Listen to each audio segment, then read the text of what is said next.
Welcome to the Money and Meaning Show with Jeff Bernier, a show dedicated to helping you gain the confidence and freedom to lead a life of personal significance and help you get your actions and resources in alignment with what matters most.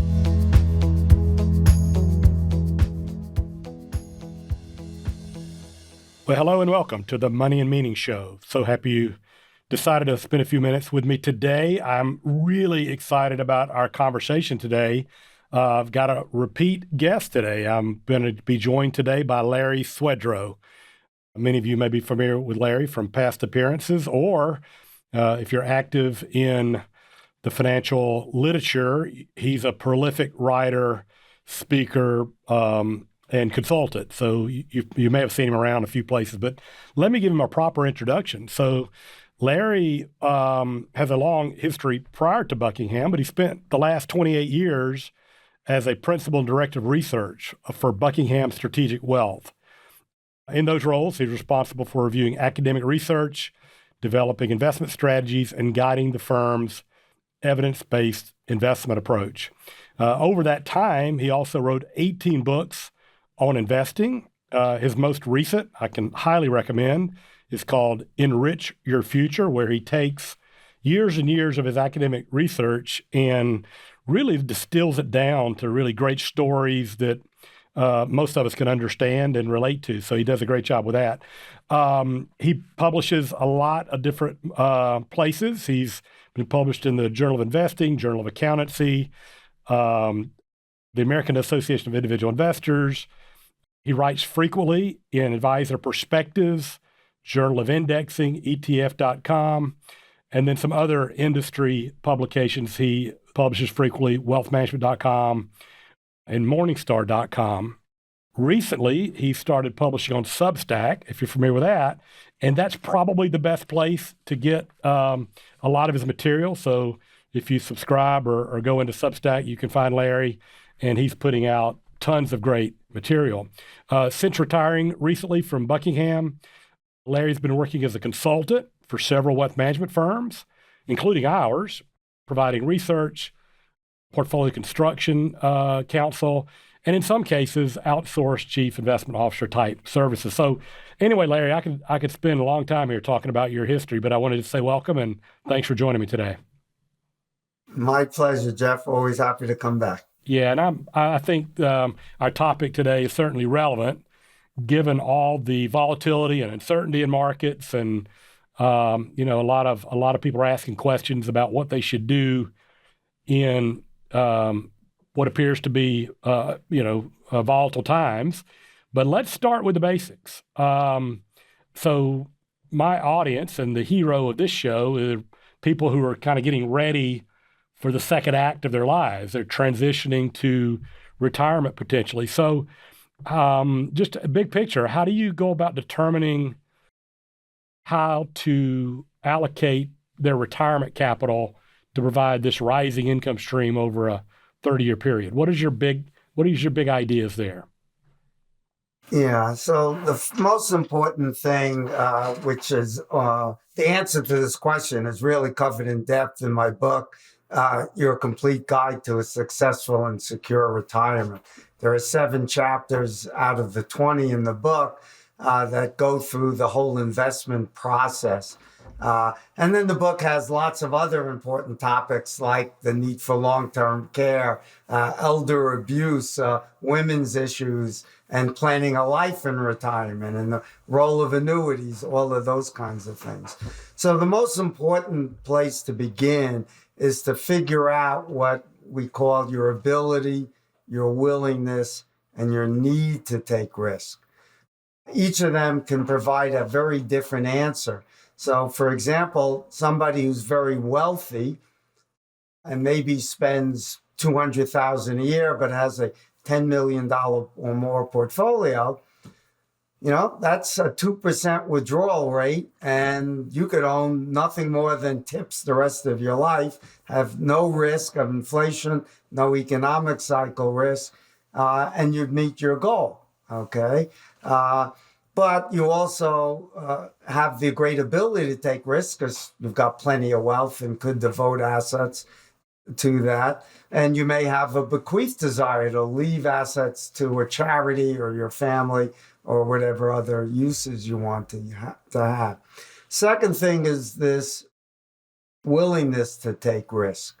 And that's how much stomach acid you can absorb when we have markets like we've experienced over the last 90 days. And we've experienced much worse in other periods. And here the question is not what would cause you panic and sell, which obviously you shouldn't take more risk if you're going to reach that level. But life's too short not to enjoy it. At what level do you start losing sleep and worrying about it? And so there are tests you can use, knowing that, for example, equities could drop 50% or more.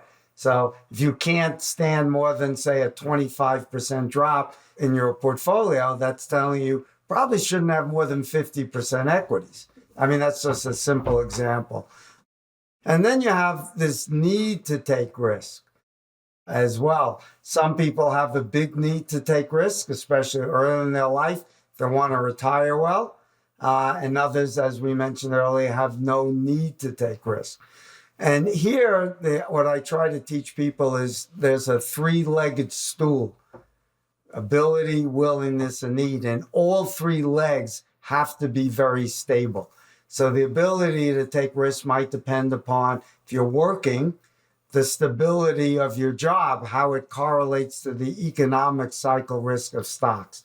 So if you're a tenured professor at Washington University here in St. Louis, where I live, you don't have to worry about getting laid off. You have more ability to take risk. On the other hand, if you're a construction worker, an automobile worker, car salesman maybe, there is much greater risk that you could suffer. If the economy suffers, you could get laid off. And now maybe you're forced to sell by drawing down on your portfolio to live off. And then you can't ever recover because that money's been spent. So you have less ability to take risks. So the book goes through asking lots of questions to help you figure out the answer to these questions. But the most important thing is to learn that you shouldn't take more risk than any of the three is telling you. They're each a limiting factor. Yeah. You need that stability. And if one leg of the stool is not even, then you're likely to tip over, panic and sell, abandon a well thought out plan. Yeah.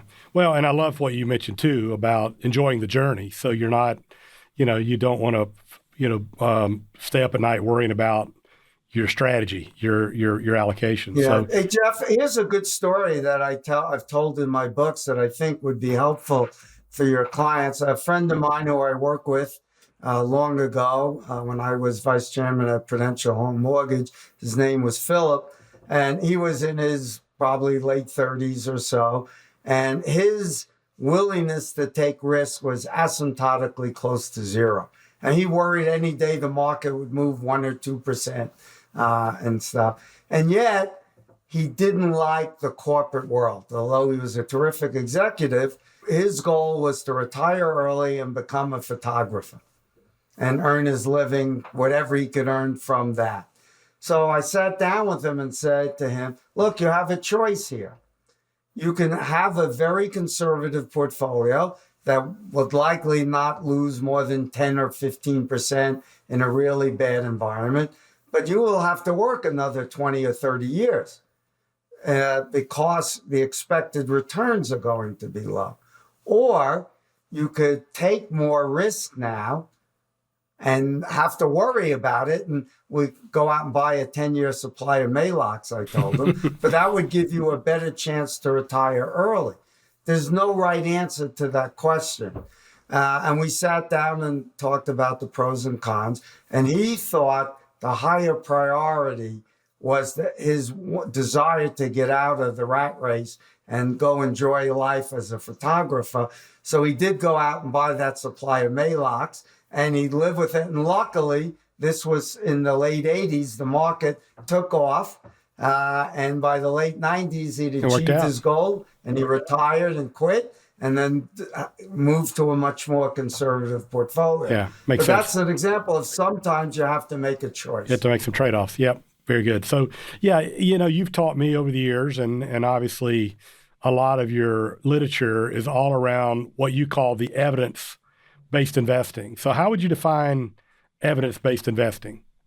Okay. I think the best way to describe that is with an example, Jeff. So let's imagine, Jeff, that you're not feeling well. And this has gone on for a couple of weeks, a bit of a cough, a cold, achiness, maybe a low-grade fever. Finally decide, right idea, go get a checkup. You go visit your doctor. Doctor puts you through a battery of tests, calls you into the office and says, Jeff, based on my reading of the literature, and he pulls out a copy of Men's Health and says, here's what I think the problem is, and here's what we're going to do about it. How are you feeling? If he's pulling out Men's Health, not very good.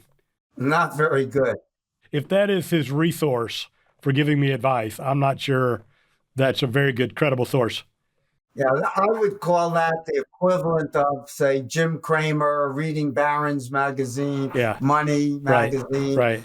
etc. So being an intelligent human being, you decide to go get a second opinion. This time you go to another doctor. This time she puts you through battery tests, calls you in and says, after reviewing your results, and I've reviewed the literature, pulls out a copy of the Harvard Medical Review and the New England Journal of Medicine. Said, Jeff, we think there's a 70% chance this is the condition, and here's the best prescribed treatment. If that doesn't work, then we know to move to this because there is a chance that it's this other condition, and we'll deal with it now. How are you feeling? Much better, yeah. Much more confident, more confident in the advice. Have the right answer. So in the world of finance, the equivalent of the New England Journal of Medicine are publications like the Journal of Portfolio Management, Journal of Finance, and other peer-reviewed academic literature. And that's where all of the advice that you get and take to lead your investment strategy should come from. And that's what you find in my book. Some of them have 100 footnotes citing the academic studies. So nothing you read in the book is basically my opinion. It's based upon the peer-reviewed academic research so investors can make the most informed decisions. Gotcha. Okay. So I know you have some very specific criteria when you build a portfolio in terms of the characteristics of the asset classes that you would put in a portfolio.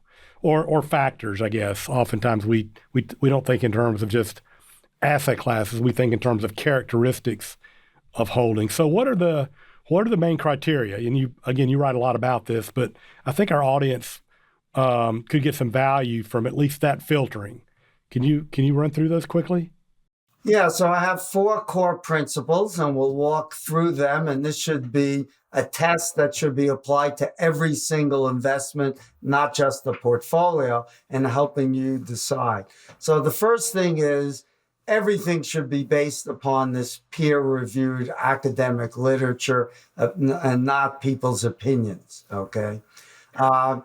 And the evidence, the first principle, I think, should be that to recognize that the markets are a very difficult game to play and beat.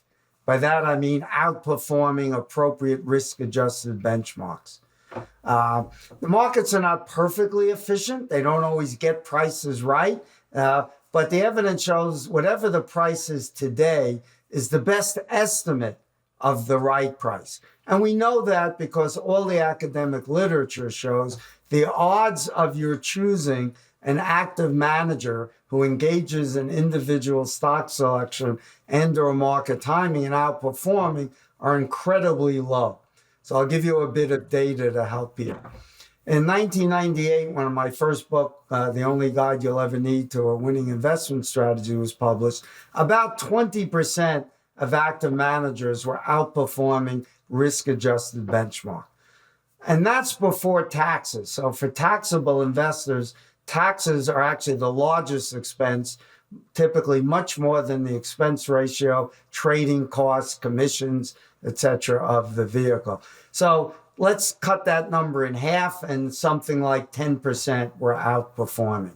I don't know about you, Jeff, but games where 90% of the odds are against you are not games I want to play. Not very good. And especially when the evidence shows that past performance cannot be used to predict future performance when it comes to investing. So there's no way to identify who the future winners will be. We know that someday maybe there'll be another Warren Buffett, but we don't know who that person is today. We'll only know it after the fact. More importantly, for reasons we can discuss, I wrote a book with a friend, Andy Birkin, called The Incredible Shrinking Alpha, which is outperformance against an appropriate benchmark. That 20% number has been collapsing. And so in 2011, I think it was, Gene Fama wrote a paper. He won a Nobel Prize in economics, by the way, for his body of work. He wrote a paper with Ken French showing that only 2% of active managers were now outperforming on a risk-adjusted basis. So again, I don't know about you, but 98% odds of losing, and that's before taxes. Right. So what we want to do is avoid paying fees for managers who are engaging in that game of trying to outperform through individual stock selection or market timing. So for most people, it means using index funds. Now, there's nothing really wrong with index funds, but I don't use any of them. And the reason is there are some negatives, which most people are totally unaware of, which can be eliminated or minimized through intelligent design. I'll give just some simple examples. Penny stocks that trade below $2, they have had horrible returns. If you're in an index and you're below $2, you're going to buy them, or you could screen them out and say they're not eligible. Firms like Dimensional Fund Advisors and Avantis and others who use what I call systematic strategies. They're active in defining their universe, but once they define it, then there's no individual stock selection, no market timing. They just buy and hold everything that's in their index. So they screen those out. Small cap growth stocks with high investment and low profits, like we saw in the dot-com era, and we see some of that today, they have had returns, believe it or not, that have been less than treasury bills. So you could screen those out. There's something called momentum in stocks, which tends to persist. So stocks that have done well, on average, tend to continue to do well for a little bit. And then stocks that are doing poorly tend to continue to do poorly for a little bit. But it's very expensive to trade and hard to exploit. So DFA, as an example in this systematic strategy, says we can exploit momentum by actually lowering trading costs, because what we will do is if a stock becomes a low enough price, cheap value company, let's use an example. If DFA had a screen that says we buy stocks whose price earnings are below 10, and so the stock is crashing, the PE goes from 20 down to 10, and now it's 9, they'll say, we're not going to buy it until its negative momentum ceases. So they've slowed their turnover. And conversely, if a stock is rising, and if they would sell it if the PE went, say, above 15, they would hold it for a little bit longer, and that would slow the turnover and save them trading costs. It also makes them more tax efficient. Yeah, so just more intelligent design than the traditional index funds. Yeah. Yeah, here's one other thing. So index funds that focus purely on exact replication run into front running by high frequency traders who know they have to trade. And recent studies have shown that actually cost investors in the S&P 500 about 40 basis points a year. It doesn't show up in the returns, but the index is based upon the closing prices. But smart traders like Renaissance Technology and others trade ahead of that or delay trading until after those things reverse and take advantage of indexes. So that's why we don't But we buy or invest in funds that only are systematic, they're transparent, so we know exactly what their rules are, and they're replicable. In case the manager leaves, it's a team of people that's following rules. So we recognize that markets are not perfectly efficient, but they're close enough to efficient that we don't want to try to beat the market. That's principle one. Okay. Second principle follows from the first. In other words, if you believe that markets are highly efficient, it must follow that all risk assets must have similar risk-adjusted returns. Doesn't mean they all have the same returns. As a simple example, high-yield bonds have to have a higher expected return than treasury bonds because you're clearly taking economic cycle risk, okay? But those higher expected returns are compensation for the risk, which they could crash. In 2008, high-yield bonds fell like 50%, or some cases more. Emerging market bonds fell even more. So small companies are riskier than large companies. They should have higher expected returns. Doesn't mean they're better investments, okay? But if asset A, let's call them U.S. stocks, if everyone thought U.S. stocks were better investments on a risk-adjusted basis than, say, international stocks, then money would flow out of the international stocks. Their valuations would fall. Their earnings don't fall. So the expected returns go up because you're getting more earnings for the same dollars you paid. The price of U.S. stocks would go up, which means their expected returns would go down because you didn't change the earnings, but you paid more for it. And now we have an equilibrium. So what that means is once we account for risk, which doesn't just mean volatility, it includes things like illiquidity.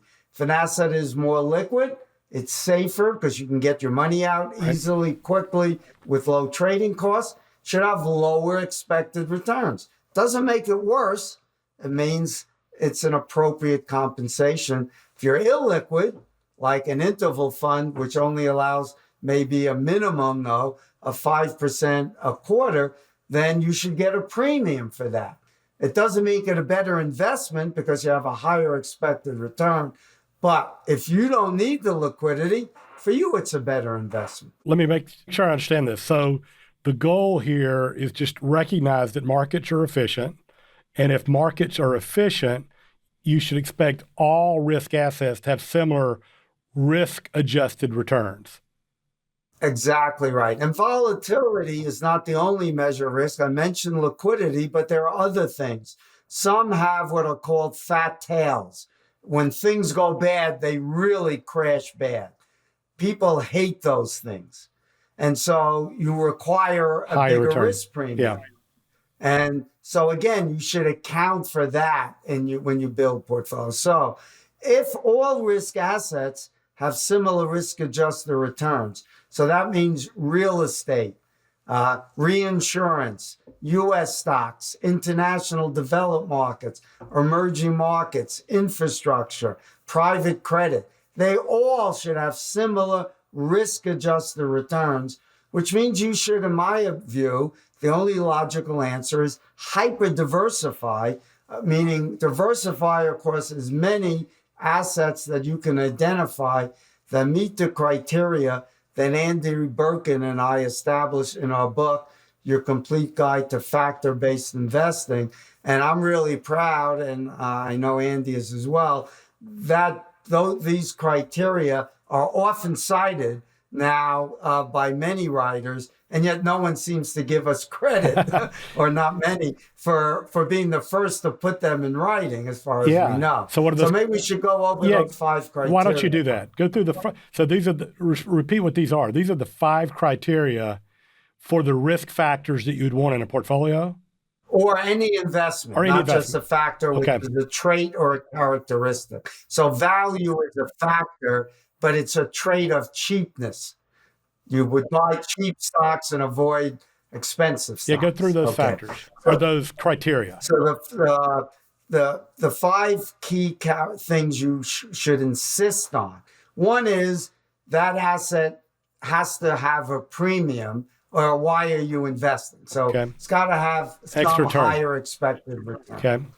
Okay. And then you could decide, do you like that risk or not? Okay.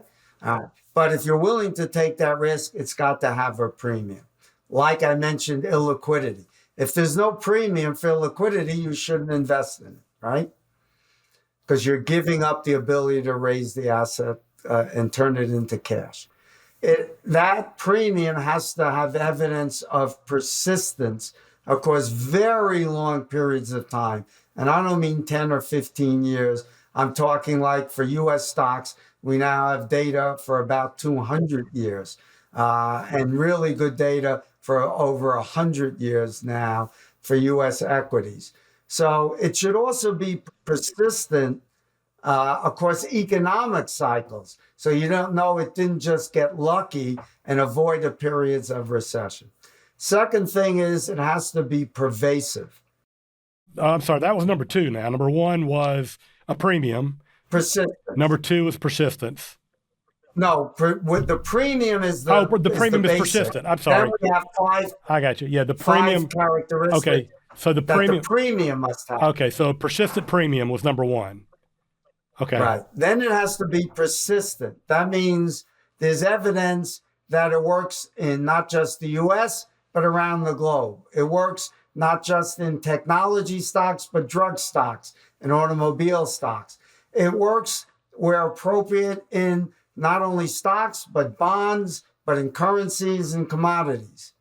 Okay? It has to be robust to various definitions. So, for example, value stocks have outperformed over the long term. And it doesn't matter whether you look at price to book or price to earnings or price to cash flow or EBITDA to enterprise value. Whatever is cheap has outperformed whatever is expensive. Yeah. So regardless how you measure it.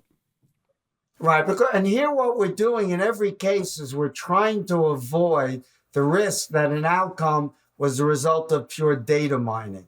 And what do I mean by that? The most famous example of this was someone took the United Nations economic database and told the computer to find the best correlation with the S&P 500, and they found there was butter production in Bangladesh. Well, I hope everyone is smart enough that you don't have confidence in that. And the problem today is magnified because we have all these high-speed computers and much better databases, and it's really cheap to run and tell some AI program to find me a correlation.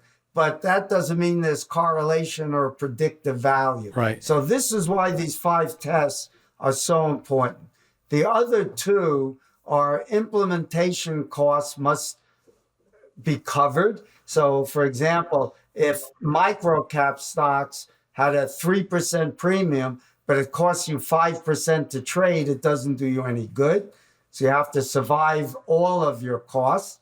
And lastly, there should be either a risk or a behavioral explanation for why that premium is likely to persist in the future. We prefer risk-based reasons because you can't arbitrage risk away. Behavioral explanations can be arbitraged away in some occasions, but there are things that are called limits to arbitrage that prevent sophisticated investors from correcting mispricings. I'll give you a good example. When you want to bet on a stock being undervalued, that's easy. You can just go buy the stock. The most you can lose is 100%. If you want to bet on a stock being overvalued, you have to short it. And if you short a $10 stock, it could go to 1,000. The risk is unlimited.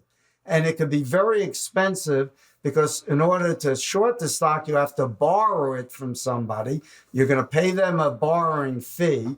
And then you have to sell it. You've got the trading cost. And then you have to hope it goes down and more than covers your expenses. And you're subject to what can be called a short squeeze. That's what happened to a firm called Melvin Capital, one of the most highly successful hedge firms. that made a huge bet on this company called GameStop and thought it was like, way overvalued. And he was Price went through the right roof. in the end. Yeah. But the stock went from 40 to like 600. Yeah. And because people on the Reddit website ganged up, pushed the stock up, eventually collapsed, of course, again. But he lost $4 billion for him and his investment. So these limits to arbitrage and fear of shorting can allow stocks to be overvalued. That's why markets are not perfectly efficient. And what firms like Dimensional and Avantis and others I've mentioned that we use screen all these stocks out. They just won't buy them, but they won't go short because the risks are too high to go short them. So those are the 5 criteria, plus there should be a premium. And all the investments we recommend would meet that criteria. Okay. Well, I want to venture into this book you wrote a few years ago about reducing the risk of black swans. As my client is approaching or into retirement, sequence of return risk is a real big problem or a real concern. And of course, when we have volatile environments like we have today,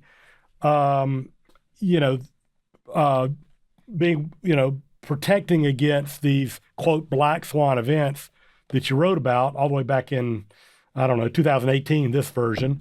So talk to me a little bit about how you define a black swan. What is a black swan? Right. So the history of the black swan is this. Everyone thought there are only white swans that existed until explorers landed in Australia and found the black swan. And they called that the black swan. They didn't, you didn't know it could exist, right? So there are what I would call, or I think the Secretary of Defense called the known unknowns. And those aren't really black swans, or maybe gray swans. These are unlikely events, but they can happen. We don't know if Iran would launch a nuclear strike. We didn't, we knew that Russia might attack Ukraine, those kinds of things. And then you have other events that are maybe more unpredictable, truly black swans, like COVID, September 11th, 2001.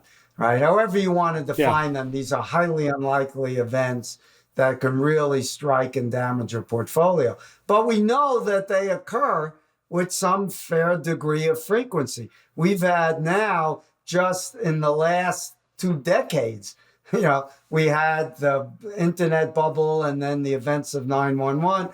We had 2008 and 2020. COVID, and maybe we're about to have a 4th one if we get a real trade war, or the Ukraine situation, or China decides to take advantage of this situation and invade Taiwan. I mean, Gaza blows up into something. Nobody knows what these things can happen.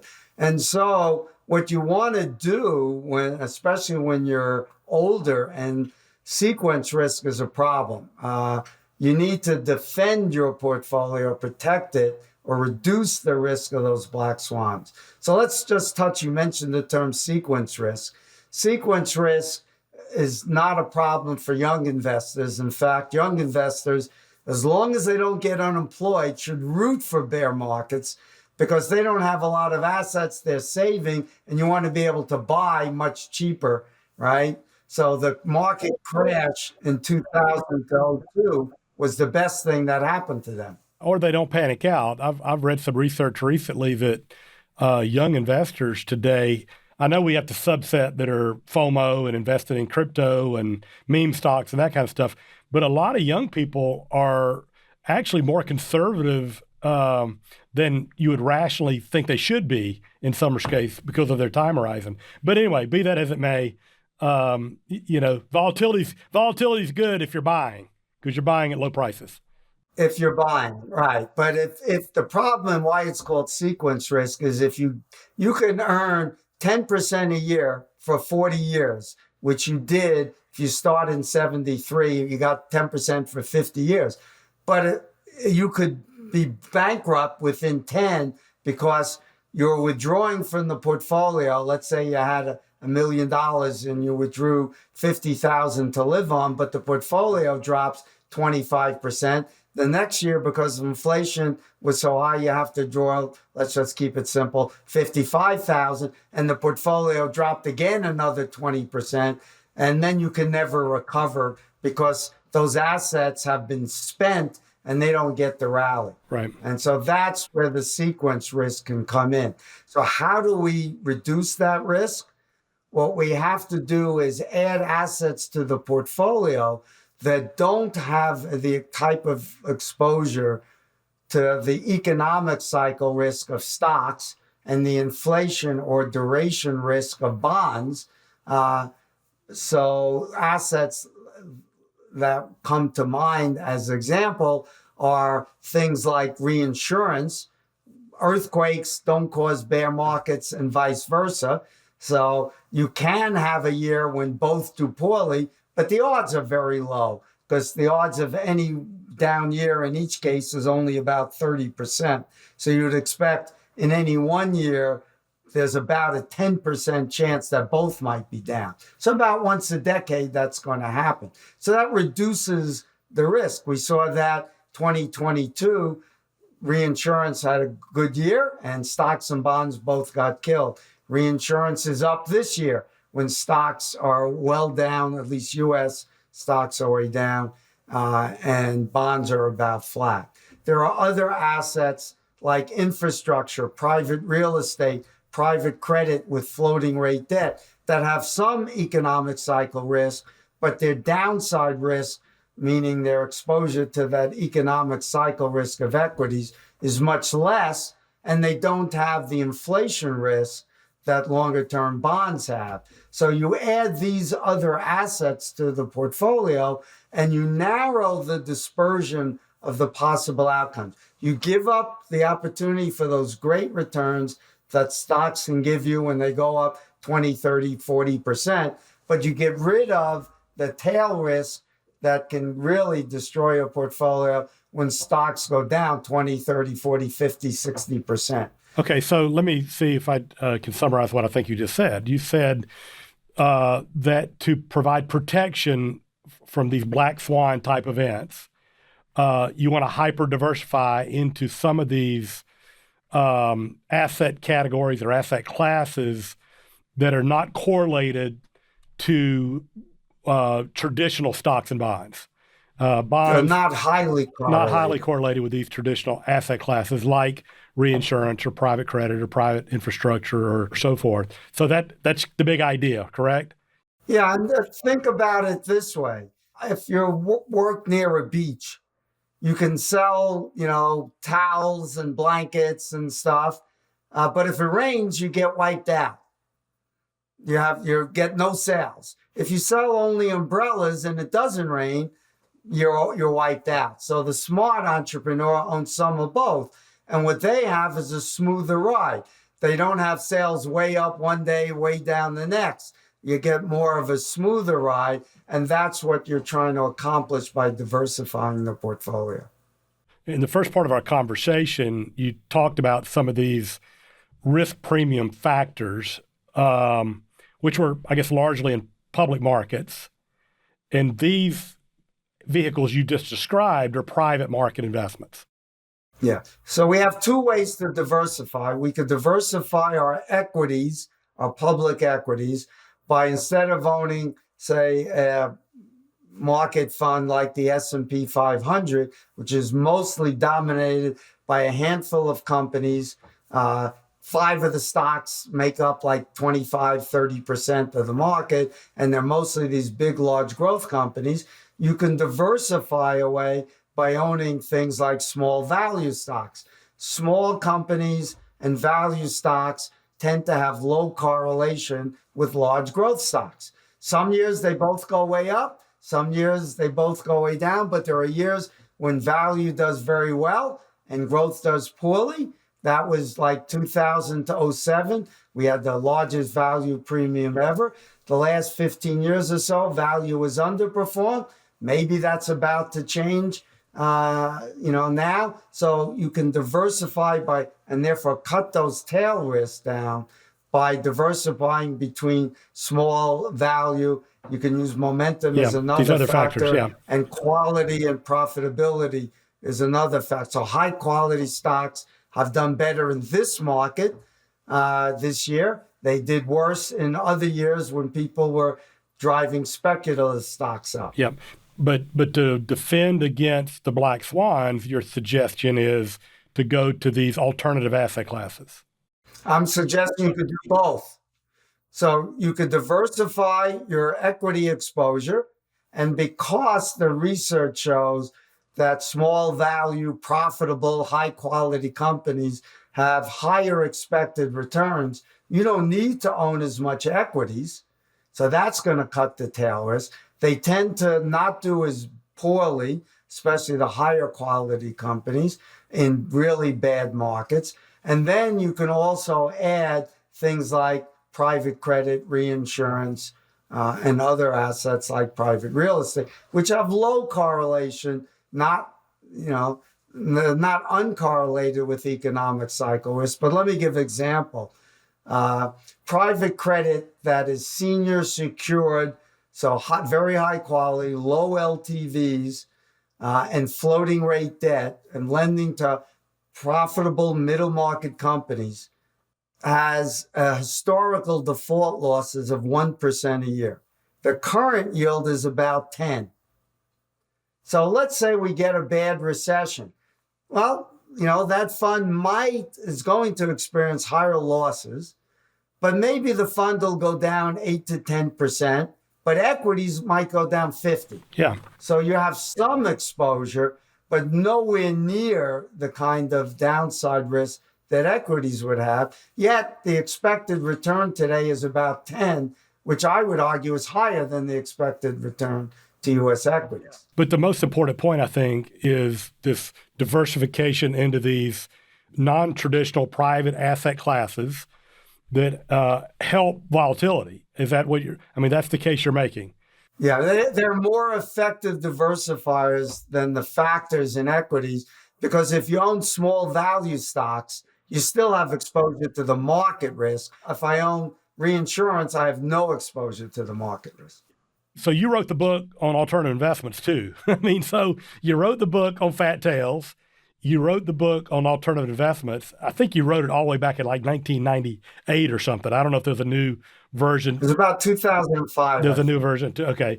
And at that time, you didn't recommend a lot of these private investments. You recommended REITs, tips, and commodities, if I remember correctly, is the primary building blocks of the portfolio. And now you've just thrown out reinsurance, private credit, private equity, and infrastructure. So what has changed that you have expanded your opportunity set? Well, the big difference is the following. Remember, one of the 5 criteria we mentioned for investments was implementability and surviving costs. The problem with these investments like infrastructure, private credit, private equity, was not that their investments weren't good, but the fees were so high that the fund sponsors were taking all of the value and investors were taking all of the risk. So let me give you a simple example. Let's say private equity on a gross basis delivered a 15% return, and public equities 10. But the old days, and still today in many cases, private equity charges, say, a 2% a management fee and a 20% carry or a percentage of profit sharing. Well, 20% of 15 is 3, and 2% for the fees, that's 5. You take all the risk of private equity. You have 7 to 10 years, your money's tied up, and you have no liquidity, and you earn the same as you got. So the same thing was true of private credit, reinsurance.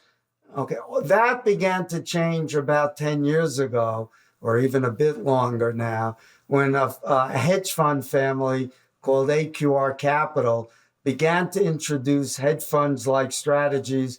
They run what's called the long-short alternative style premium fund, which I use. And their fees were not cheap, but instead of charging 2 and 20, the fees were about 1.3% and no carry. So now it became interesting because I could invest in these factors which added value. We thought the fund would have about a 4 to 5% return over treasuries. And luckily, as it turned out, because we don't know the future, in the 12 years the fund's been around, that's virtually close to what it's actually earned. And adding it to a portfolio, whether you took it from stocks or bonds, has actually improved what we call the Sharpe ratio or the risk-adjusted returns. And then about, I think, 6 years ago, Blackstone decided to go after the higher net worth retail market, and they introduced what they call, or is called, the tender offer fund for private real estate. Again, not cheap, but not 2 and 20. The fees are something like 1.25% and 12.5% carry. And there are funds now even cheaper because competition. You want to out Blackstone, you got to offer something a little cheaper. Reinsurance, you can find much cheaper than 2 and 20 funds as well. Infrastructure, I know there are interval funds and tender offer funds at around 1.5% and no carry. So now investors can access these vehicles and gain a significant share of the value added and benefit from the diversification and tail risk reduction properties. So that's what's changed. Costs have come down, and in some cases, the liquidity has also gone up. Is that not true with the interval fund structure? Liquidity has gone way up. Interval fund structures have generally a minimum of 5% a quarter, which is 20% a year. But let's use a simple example. Let's say a fund had $1 billion and you had, 10 million in it, or say 100 million in it. You're a big institution. Okay. If no one else wanted out, you could get 50 million out right away. And if that was your whole investment, you get 100% out as long as no one else asked. But if everyone wants out, then it gets prorated and everyone gets 5% of what they asked for. So you have to be prepared to be in this investment for a long period of time. But here's the thing, Jeff, where I think most investors greatly overestimate the value of liquidity or put way too much emphasis on it. Now, the Yales and Harvards of the world have been able to take advantage of these illiquidity premiums, and I'll give an example in a minute, and earn much higher returns because they know these are 100-year plus or eternal assets. They're only going to spend, say, 5% a year. Well, that means they could put significant portion of their assets that are illiquid. So they have as much as 50, 60% in these alternative investments. Okay, the typical retiree, let's say they're age even 90, has an RMD or required minimum distribution out of their IRA of less than 10%.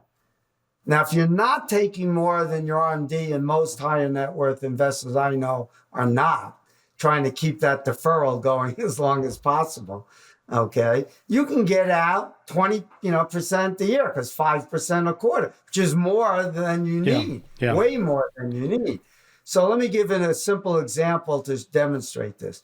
The fund that I invest in for private credit, or one of the two, is run by Cliffwater. It's their private markets credit fund. It is yielding about 10%. The same exact types of loans are in a daily liquid public fund run by Blackstone, much cheaper. It's, I think, 65 basis points instead of something like 1.5%. But it's Cliffwater's fund has outperformed it by over 3% a year since inception, back in 2019, I think it was. So for 6 years, by over 3% a year. And most of that is that there's this big illiquidity premium because the loans are the same. The credit risk is virtually the same. Okay. So if I don't need that liquidity of more than 20% a year, why would I want to own the daily liquid fund when I can own a quarterly semi liquid fund? I might even be able to get it all out if I need to. So that's the key. Really look at your liquidity needs. Don't overestimate them. And I would suggest that almost every investor who has any degree of high net worth, say over $1 million a year, should be able to put at least 15% of their assets and maybe more like 30% into less liquid investments. My own portfolio is actually 50% alternatives because I don't need liquidity. But getting back to the beginning of our conversation, is the benefit that you see is it's safer for the retired income investor because you're cutting out the tails. You're reducing the tails. I believe that overall, individually looking at each investment may not be safer, but because they're all low correlation to each other, I get a much smoother ride. And, even in the worst years, private credit might lose 10%, reinsurance might lose 25 or 30. Stocks can easily go down 50, 60. The Great Depression, they went down 90. Yeah. So what is the real payoff to the retirement income investor? They get to sleep a lot better. They greatly reduce the sequence risk. They'll have a much smoother ride. And I think they can get much higher risk-adjusted returns because of the low correlation. You improve the overall performance because you get a smoother ride, which allows for better compounding. Yeah. Well, you talked about the illiquidity premium and higher cost than the public markets. So what are the other disadvantages of, let's say, these private interval fund structures in these alternative asset classes? That's going to depend on the fund manager. And what you want to look for is a manager that's got a great amount of experience in the space. They are broadly diversified. So I want to try to capture, if you will, the beta of the private credit market. So the fund I use is run by this Cliffwater company. They have been a consultant to big institutional investors for 30 years. They have the track record of all of the lenders. And in private markets, there actually is evidence of persistence of performance. And what they're looking for is who does the best in the bad environments, who had the least credit losses when we go through bad times. So if you buy a fund by a single manager, they could be a great manager, someone like Ares, okay? You'll have a good fund, but you'll have a much smaller number of loans, more concentrated risk than if you're buying Cliffwater's funds, which buys from 15 or 20 companies like Ares, and their fund has thousands of loans. The largest loan might not be more than 1% or 0.3% of the portfolio. And so that's what you're looking for, is broader diversification and who is investing with the best players. Same thing in private equity. You invest with a single company who buys, say, Blackstone's loan or private investments versus Cliffwater, which is investing through, say, 15 of the leading PE firms. Now you're getting hundreds of investments, again, diversifying that risk. When you do that, you narrow the dispersion of outcomes. You give up the opportunity to hit that grand slam home run and find a PE fund that earned 125%. But you're much more likely to get the average return of maybe 12, 13, 15, or something more in those lines. And you avoid the risk of getting that minus 30, 40, 50% return. And when you talked about you're just trying to get the beta of the asset class, you're getting the risk premium, the illiquidity premium, and the risk premium of the asset class, but you're so diversified, you're not going to be, top decile manager and you're going to be the bottom decile manager. You're going to get the asset class return. That's what you're shooting for. In fact, I think if you do it right and choose funds based upon the way Cliffwater does, because we know there's evidence of persistence of performance, and also Cliffwater happens to be a relatively lower cost vehicle, so that's going to help your returns. I think you'll end up with top quartile returns almost certainly, or you certainly greatly increase the odds. You'll have top quartile returns, and you virtually eliminate the odds that you'll have bottom quartile returns. Yeah, well, we're talking about this in an environment when markets are particularly uncertain, as I mentioned, although I don't know if that's really true, but that's what it feels like to many of us. And certainly a lot of change to trade policy rapidly that could have long-term economic implications. We could do another whole show about that, I guess. But I'm going to conferences, and these guys are everywhere. So all these alternative asset managers are everywhere. I guess my two questions related to that is there hurting here? I mean, is it so many people going into this that the opportunities may be behind us? Or the second part of that is, is this economic environment the right time to be taking more credit risk, as an example, or any of the alternatives? So timing in this kind of environment. Any thoughts on either of those two questions? Obviously, every case should be looked at individually, okay? But I wrote a piece on this because I've heard that said that private credit is a bubble waiting to burst and you should avoid it. Some well-known characters, sure will remain nameless, have written about this. Yeah. So I said, they may be right. Let's look at the evidence. So how do you define a bubble? Well, that means conditions are financially easy. Bubbles would be like in the late 90s, PE ratios go way up. Credit spreads would come way down. As money is flowing in, the borrower has to pay a lower spread over treasuries. So in private credit, what's happened? There's been a huge inflow, but the banks have pulled way back after 2008. And the banks were the big lenders. And the private credit has just stepped in to fill that space. If there was a bubble, what we would see is spreads narrowing. Yeah. And that evidence is zero. Otherwise, the Cliffwater Fund would not be yielding today over 6%, even after expenses, over the T-bill rate, right? So that's number one. And the loan to values in the portfolio are about as low as they've ever been, in the low 40s. So the credit conditions and the covenants that they are able to get are as tight as they've ever been. So clearly there's no bubble there. Let's use another example, reinsurance, which has had spectacular returns after 3 bad years. A lot of people fled.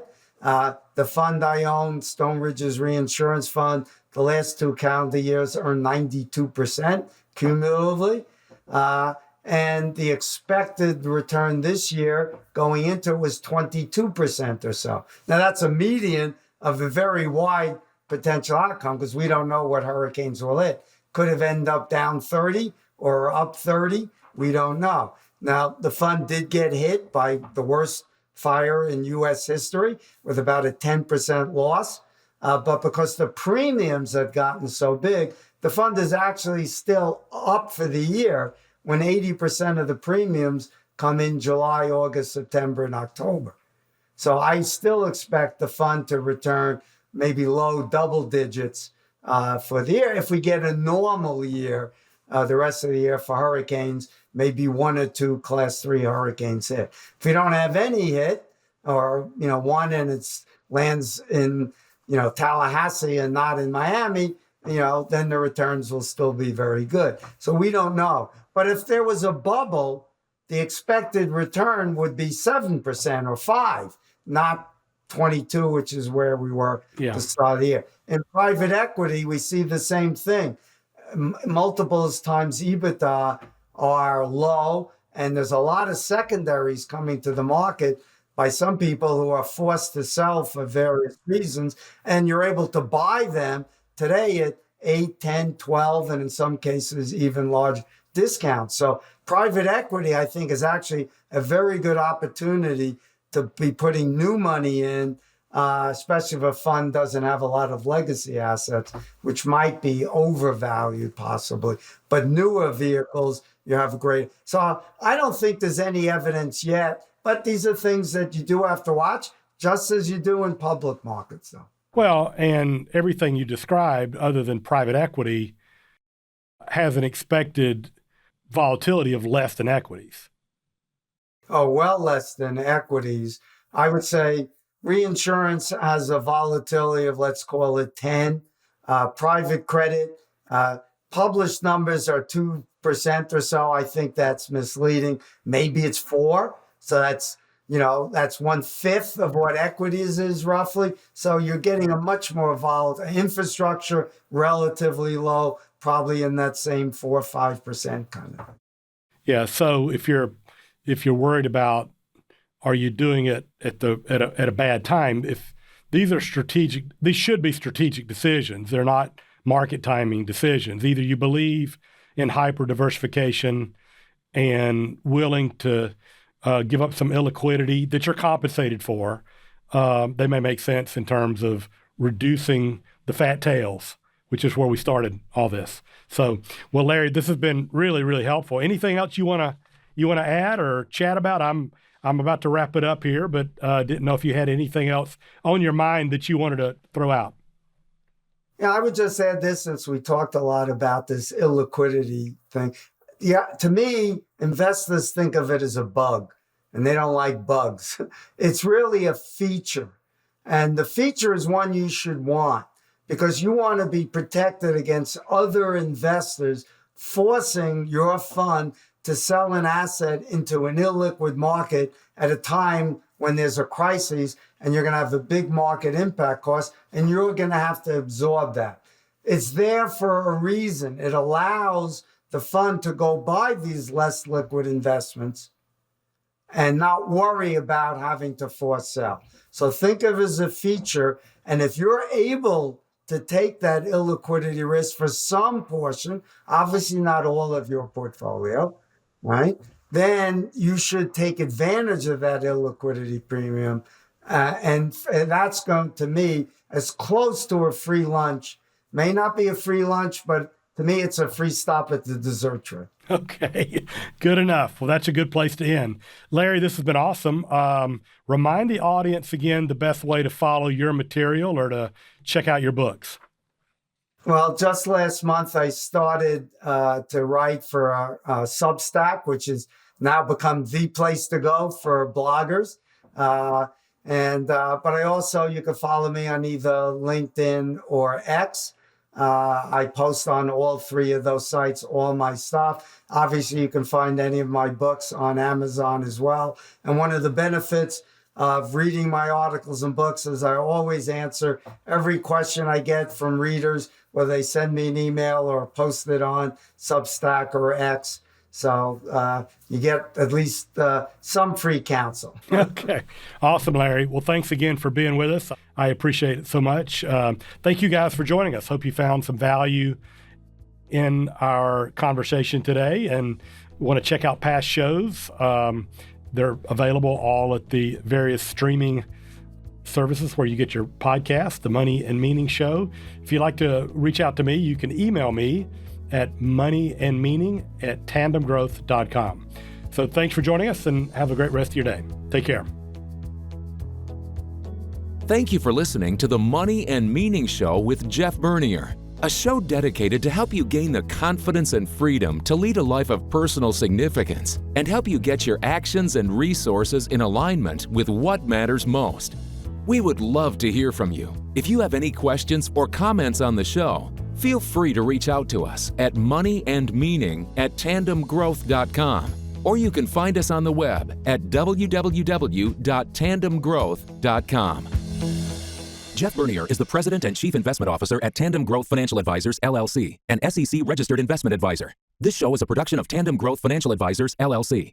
All information discussed is general in nature, is provided for informational purposes only, and should not be construed as specific financial, legal, or tax advice. Listeners should consult an attorney or tax professional regarding their specific legal or tax situation. Listeners should not rely on the content of this podcast as the basis for any investment decisions. A professional advisor should be consulted and/or independent due diligence should be conducted before implementing anything discussed in this show. While information presented is believed to be factual and up-to-date, Tandem Growth Financial Advisors, LLC does not guarantee its accuracy, and it should not be regarded as a complete analysis of the subjects discussed. Tandem Growth Financial Advisors, LLC does not make any representations or warranties as to the accuracy, timeliness, suitability, completeness, or relevance of any information prepared by any unaffiliated third party, such as guests on the podcast, and takes no responsibility for the same.